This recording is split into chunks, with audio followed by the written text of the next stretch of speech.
Chapter 18. Going along the corridor, the assistant led Rostov to the officers' wards, consisting of 3 rooms, the doors of which stood open. There were beds in these rooms and the sick and wounded officers were lying or sitting on them. Some were walking about the rooms in hospital dressing gowns. The first person Rostov met in the officers' ward was a thin little man with one arm, who was walking about the first room in a nightcap and hospital dressing gown, with a pipe between his teeth. Rostov looked at him, trying to remember where he had seen him before. "See where we've met again," said the little man. Tushin, don't you remember, who gave you a lift at Schöngrabern? And I've had a bit cut off, you see," he went on with a smile, pointing to the empty sleeve of his dressing gown. "Looking for Vasily Dmitrich Denisov? My neighbor," he added, when he heard who Rostov wanted. Here, and Tushin led him into the next room, from whence came sounds of several laughing voices. How can they laugh, or even live at all here, thought Rostov, still aware of that smell of decomposing flesh that had been so strong in the soldiers' ward, and still seeming to see fixed on him those envious looks which had followed him out from both sides, and the face of that young soldier with eyes rolled back. Denisov lay asleep on his bed with his head under the blanket, though it was nearly noon. "Ah, Wostov. How are you, he called out, still in the same voice as in the regiment, but Rostov noticed sadly that under this habitual ease and animation some new, sinister, hidden feeling showed itself in the expression of Denisov's face and the intonations of his voice. His wound, though a slight one, had not yet healed even now, 6 weeks after he had been hit. His face had the same swollen pallor as the faces of the other hospital patients, but it was not this that struck Rostov. What struck him was that Denisov did not seem glad to see him, and smiled at him unnaturally. He did not ask about the regiment, nor about the general state of affairs, and when Rostov spoke of these matters did not listen. Rostov even noticed that Denisov did not like to be reminded of the regiment, or in general of that other free life which was going on outside the hospital. He seemed to try to forget that old life and was only interested in the affair with the commissariat officers. On Rostov's inquiry as to how the matter stood, he at once produced from under his pillow a paper he had received from the commission and the rough draft of his answer to it. He became animated when he began reading his paper and specially drew Rostov's attention to the stinging rejoinders he made to his enemies. His hospital companions, who had gathered round Rostov, a fresh arrival from the world outside, gradually began to disperse as soon as Denisov began reading his answer. Rostov noticed by their faces that all those gentlemen had already heard that story more than once and were tired of it. Only the man who had the next bed, a stout Uhlin, continued to sit on his bed, gloomily frowning and smoking a pipe, and little one-armed Tushin still listened, shaking his head disapprovingly. In the middle of the reading, the Uhlin interrupted Denisov. "But what I say is," he said, turning to Rostov, "it would be best simply to petition the Emperor for pardon. They say great rewards will now be distributed, and surely a pardon would be granted." "Me petition the Emperor," exclaimed Denisov, in a voice to which he tried hard to give the old energy and fire, but which sounded like an expression of irritable impotence. "What for? If I were a wobber I would ask mercy, but I'm being court-martialed for bringing wobbers to book. Let them twy me, I'm not afraid of anyone. I've served the Tsar and my country honorably and have not stolen. And am I to be degraded? Listen, I'm writing to them straight. This is what I say, if I had wobbed the Twessowy." "It's certainly well written," said Tushin, "but that's not the point, Vasily Dmitrich," and he also turned to Rostov. "One has to submit, and Vasily Dmitrich doesn't want to. You know the auditor told you it was a bad business." "Well, let it be bad," said Denisov. "The auditor wrote out a petition for you," continued Tushin, "and you ought to sign it and ask this gentleman to take it. No doubt he," indicating Rostov, "has connections on the staff. You won't find a better opportunity." "Haven't I said I'm not going to grovel?" Denisov interrupted him, went on reading his paper. Rostov had not the courage to persuade Denisov, though he instinctively felt that the way advised by Tushin and the other officers was the safest, and though he would have been glad to be of service to Denisov. He knew his stubborn will and straightforward hasty temper. When the reading of Denisov's virulent reply, which took more than an hour, was over, Rostov said nothing, and he spent the rest of the day in a most dejected state of mind amid Denisov's hospital comrades, who had gathered round him, telling them what he knew and listening to their stories. Denisov was moodily silent all the evening. Late in the evening, when Rostov was about to leave, he asked Denisov whether he had no commission for him. "Yes, wait a bit," said Denisov, glancing round at the officers, and taking his papers from under his pillow he went to the window, where he had an inkpot, and sat down to write.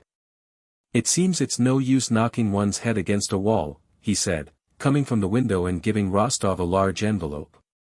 In it was the petition to the Emperor drawn up by the auditor, in which Denisov, without alluding to the offences of the commissariat officials, simply asked for pardon. "Hand it in. It seems." He did not finish, but gave a painfully unnatural smile. Chapter 19. Having returned to the regiment and told the commander the state of Denisov's affairs, Rostov rode to Tilsit with the letter to the Emperor. On the 13th of June the French and Russian emperors arrived in Tilsit. Boris Drobetskoy had asked the important personage on whom he was in attendance, to include him in the suite appointed for the stay at Tilsit. "I should like to see the great man," he said, alluding to Napoleon, whom hitherto he, like everyone else, had always called Bonaparte. "You are speaking of Bonaparte?" asked the general, smiling. Boris looked at his general inquiringly and immediately saw that he was being tested. "I am speaking, Prince, of the Emperor Napoleon," he replied. The general patted him on the shoulder, with a smile. "You will go far," he said, and took him to Tilsit with him. Boris was among the few present at the Niemen on the day the two emperors met. He saw the raft, decorated with monograms, saw Napoleon pass before the French guards on the farther bank of the river, saw the pensive face of the Emperor Alexander as he sat in silence in a tavern on the bank of the Niemen awaiting Napoleon's arrival, saw both emperors get into boats, and saw how Napoleon, reaching the raft first, stepped quickly forward to meet Alexander and held out his hand to him, and how they both retired into the pavilion. Since he had begun to move in the highest circles, Boris had made it his habit to watch attentively all that went on around him and to note it down. At the time of the meeting at Tilsit he asked the names of those who had come with Napoleon and about the uniforms they wore, and listened attentively to words spoken by important personages. At the moment the emperors went into the pavilion he looked at his watch, and did not forget to look at it again when Alexander came out. The interview had lasted an hour and 53 minutes. He noted this down that same evening, among other facts he felt to be of historic importance. As the emperor's suite was a very small one, it was a matter of great importance, for a man who valued his success in the service, to be at Tilsit on the occasion of this interview between the two emperors, and having succeeded in this, Boris felt that henceforth his position was fully assured. He had not only become known, but people had grown accustomed to him and accepted him. Twice he had executed commissions to the emperor himself, so that the latter knew his face, and all those at court, far from cold-shouldering him as at first when they considered him a newcomer, would now have been surprised had he been absent. Boris lodged with another adjutant, the Polish Count Zielinski. Zielinski, a Pole brought up in Paris, was rich, and passionately fond of the French, and almost every day of the stay at Tilsit, French officers of the Guard and from French headquarters were dining and lunching with him and Boris. On the evening of the 24th of June, Count Zielinski arranged a supper for his French friends. The guest of honor was an aide-de-camp of Napoleon's. There were also several French officers of the Guard, and a page of Napoleon's, a young lad of an old aristocratic French family. That same day, Rostov, profiting by the darkness to avoid being recognized in civilian dress, came to Tilsit and went to the lodging occupied by Boris and Zielinski. Rostov, in common with the whole army from which he came, was far from having experienced the change of feeling toward Napoleon and the French, who from being foes had suddenly become friends, that had taken place at headquarters and in Boris. In the army, Bonaparte and the French were still regarded with mingled feelings of anger, contempt, and fear. Only recently, talking with one of Platov's Cossack officers, Rostov had argued that if Napoleon were taken prisoner he would be treated not as a sovereign, but as a criminal. Quite lately, happening to meet a wounded French colonel on the road, Rostov had maintained with heat that peace was impossible between a legitimate sovereign and the criminal Bonaparte. Rostov was therefore unpleasantly struck by the presence of French officers in Boris' lodging, dressed in uniforms he had been accustomed to see from quite a different point of view from the outposts of the flank. As soon as he noticed a French officer, who thrust his head out of the door, that warlike feeling of hostility which he always experienced at the sight of the enemy suddenly seized him. He stopped at the threshold and asked in Russian whether Drubetskoy lived there. Boris, hearing a strange voice in the anteroom, came out to meet him. An expression of annoyance showed itself for a moment on his face on first recognizing Rostov. "Ah, it's you. Very glad to see you," he said, however, coming toward him with a smile. But Rostov had noticed his first impulse. "I've come at a bad time, I think." "I should not have come, but I have business," he said coldly. "No, I only wonder how you managed to get away from your regiment." "Dans un moment je suis à vous, asterisk," he said, answering someone who called him. Asterisk, "in a minute I shall be at your disposal." "I see I'm intruding," Rostov repeated. The look of annoyance had already disappeared from Boris' face. Having evidently reflected and decided how to act, he very quietly took both Rostov's hands and led him into the next room. His eyes, looking serenely and steadily at Rostov, seemed to be veiled by something, as if screened by blue spectacles of conventionality. So it seemed to Rostov. "Oh, come now.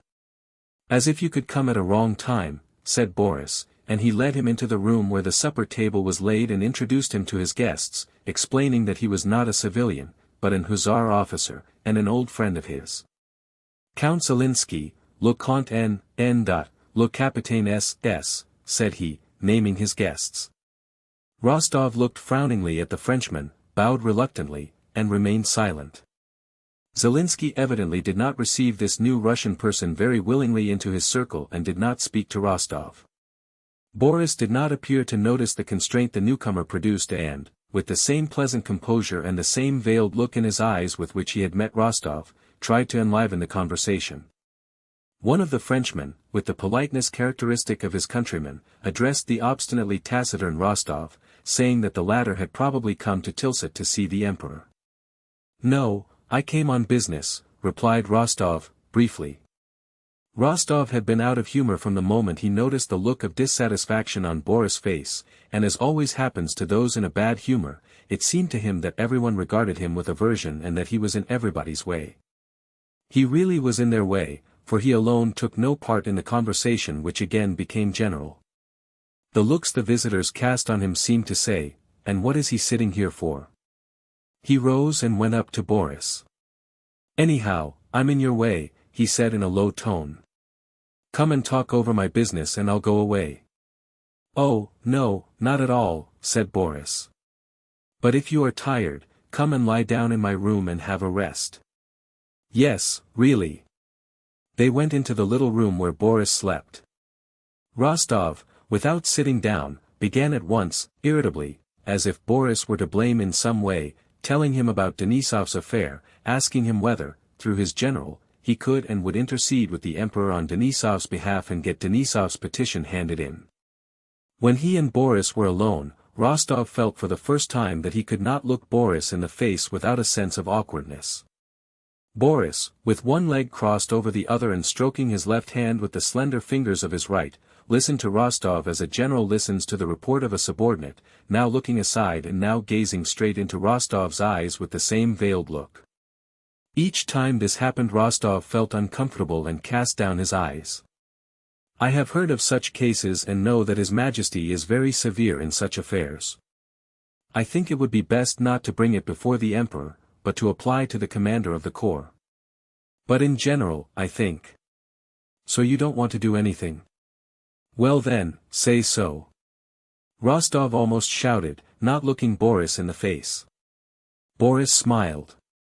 "On the contrary, I will do what I can. Only I thought." At that moment Zelinsky's voice was heard calling Boris. "Well then, go, said Rostov, and refusing supper and remaining alone in the little room, he walked up and down for a long time, hearing the light-hearted French conversation from the next room. Chapter 20. Rostov had come to Tilsit the day least suitable for a petition on Denisov's behalf.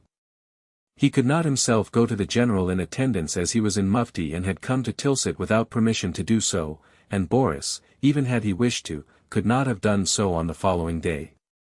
On that day, June 27th, the preliminaries of peace were signed.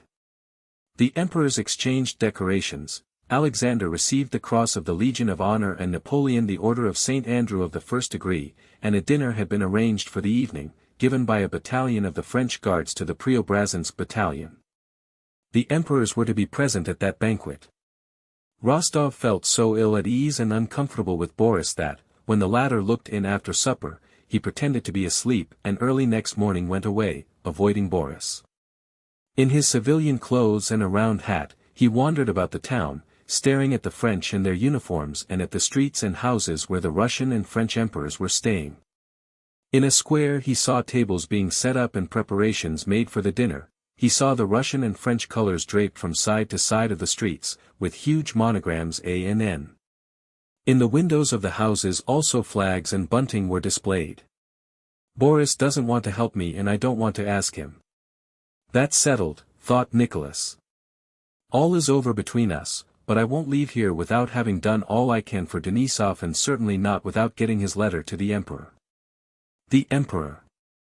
He is here, thought Rostov, who had unconsciously returned to the house where Alexander lodged.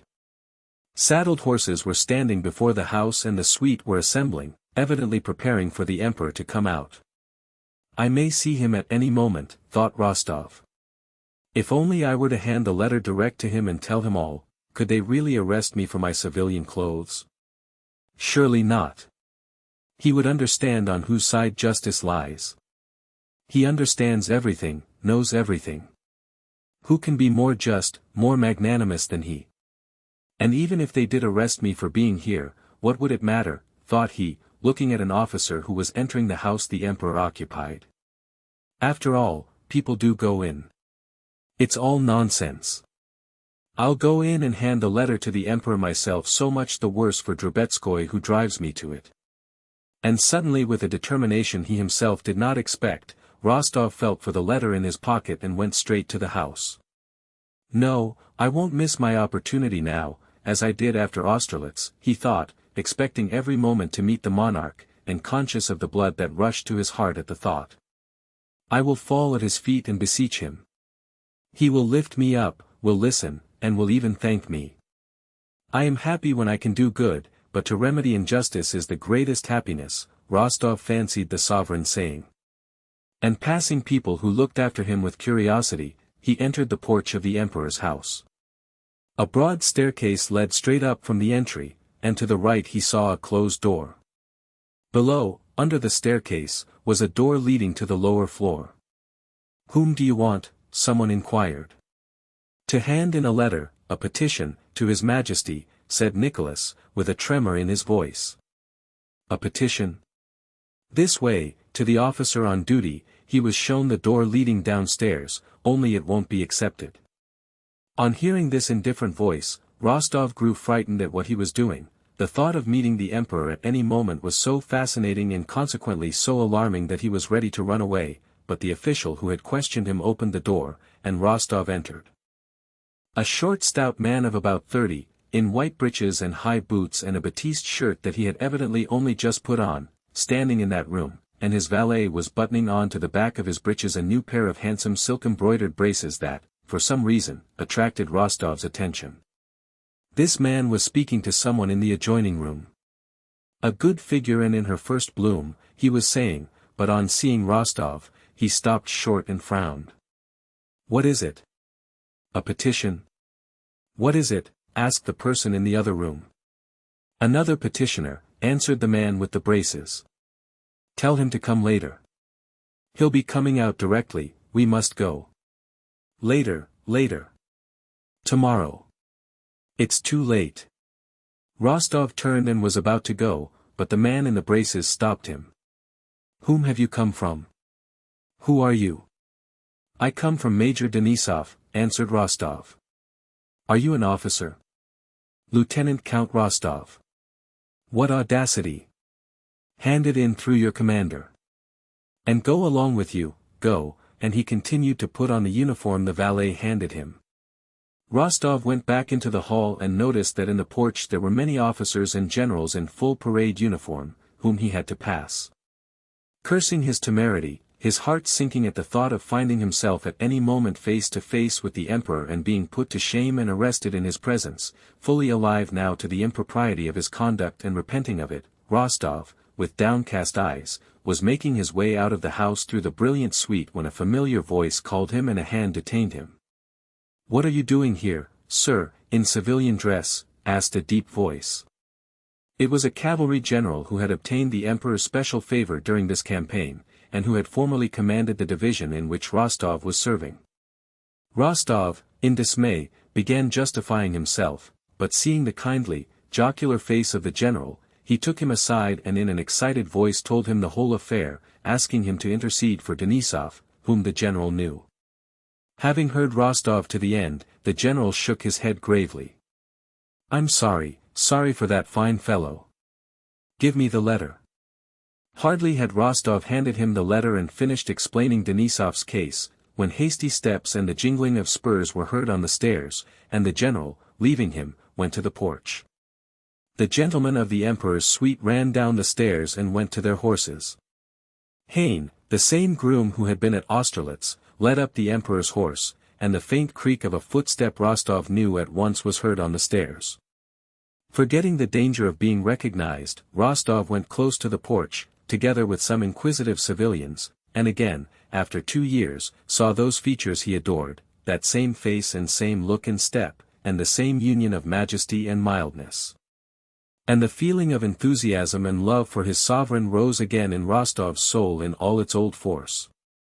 In the uniform of the Preobrazhensk regiment, white chamois leather breeches and high boots, and wearing a star Rostov did not know, it was that of the Legion d'honneur, the monarch came out into the porch, putting on his gloves and carrying his hat under his arm.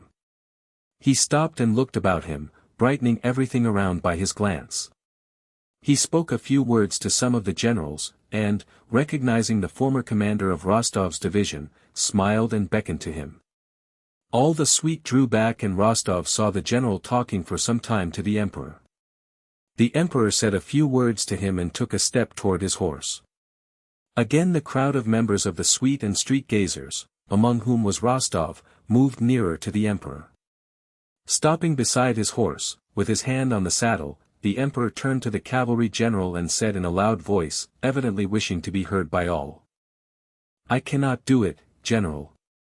I cannot, because the law is stronger than I," and he raised his foot to the stirrup. The general bowed his head respectfully, and the monarch mounted and rode down the street at a gallop. Beside himself with enthusiasm, Rostov ran after him with the crowd.